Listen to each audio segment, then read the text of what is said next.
అంటే సెమిరామిస్ అతని భర్త నిమ్రోదు చనిపోయి ఒక చెట్టులో నుంచి సతత హరిత ఆత్మగా ఆమె గర్భంలోకి వచ్చాడు అని చెప్పి ఆ కొడుకునే మళ్ళీ అతని భర్త ఆమె గర్భంలో పుట్టాడని చెప్పి ఆ బిడ్డనే చేసుకుంది ఆ సెమిరామిస్. అతని పుట్టినరోజే ఈ డిసెంబర్ 25. ఈ క్రిస్మస్ అనేది డిసెంబర్ 25 తమ్మూజు పుట్టినరోజు. ఇక్కడ చెట్టు పెట్టడం కూడా దానికి ఒక కారణం ఉంది. అంటే ఆ చెట్టులోకి అతని ఆత్మ వచ్చి ఆ ఆత్మ ద్వారా ఈమె గర్భం ధరించింది అని ఇక్కడ చెప్పడం కూడా జరుగుతుంది. అంటే ఆమె భర్త చనిపోయాడు, చనిపోయిన తర్వాత ఆ ఆత్మ చెట్టులోకి వచ్చి అక్కడి నుంచి ఈమె గర్భంలోకి వచ్చాడు అని ఇక్కడ ఒక కథ చెప్పడం కూడా ఆమె జరిగింది. అన్యమత సాంప్రదాయాల ద్వారా దేవుణ్ణి ఆరాధించడం వ్యర్థమని చాలా మంది అర్థం చేసుకోలేకపోతున్నారు. ఈ విధంగా దేవునికి తమ ఆరాధనను నిర్దేశించే చాలా మందికి క్రిస్మస్ యొక్క మూలాలు, సాంప్రదాయాలు మరియు ఆచారాలు తరం నుండి తరానికి అందించబడిన వాటి గురించి తెలియదు. అంటే చాలా మంది క్రైస్తవులు అనుకుంటున్నారు, మేము క్రిస్మస్ పండుగ చేసి దేవుని యొక్క పుట్టినరోజు మేము చేస్తున్నాము అని అనుకుంటున్నారు.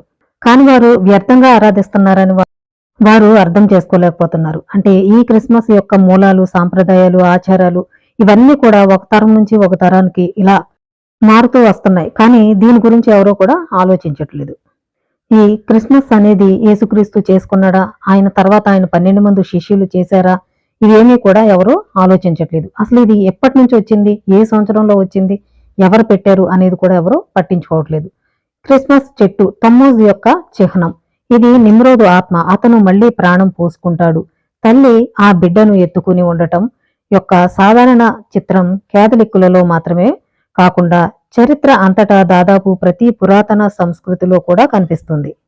ఆ పచ్చని చెట్టు నిమ్రోదు ఆత్మ ద్వారా పునరుజ్జీవింపబడిన అవతార కుమారుడు తమ్మూజును సూచిస్తుంది.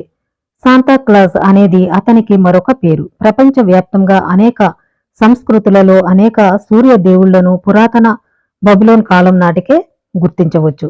ఈ దేవుళ్లందరూ సూర్య ఆరాధనతో ముడిపడి ఉన్నారు. ఈ పండుగ అనేది సూర్య ఆరాధనకు సంబంధించిన పండుగ.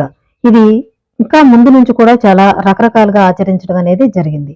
వాటిలో ఒకటి Santa Claus, aka Sinterklaas, aka Saint Nicholas, aka Odin, aka Osiris, అకా బాల్ మరియు అకా నిమ్రోద్.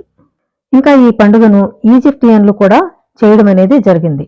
పురాతన ఈజిప్టియన్లు కూడా ఓసిరిస్ మరియు ఐసిస్ ద్వారా హోరస్ అనే అవతార కుమారుడు జన్మించాడు. ఈ కన్య జననాల పురాణాలు మరియు ఇతిహాసాలు అన్యమత మరియు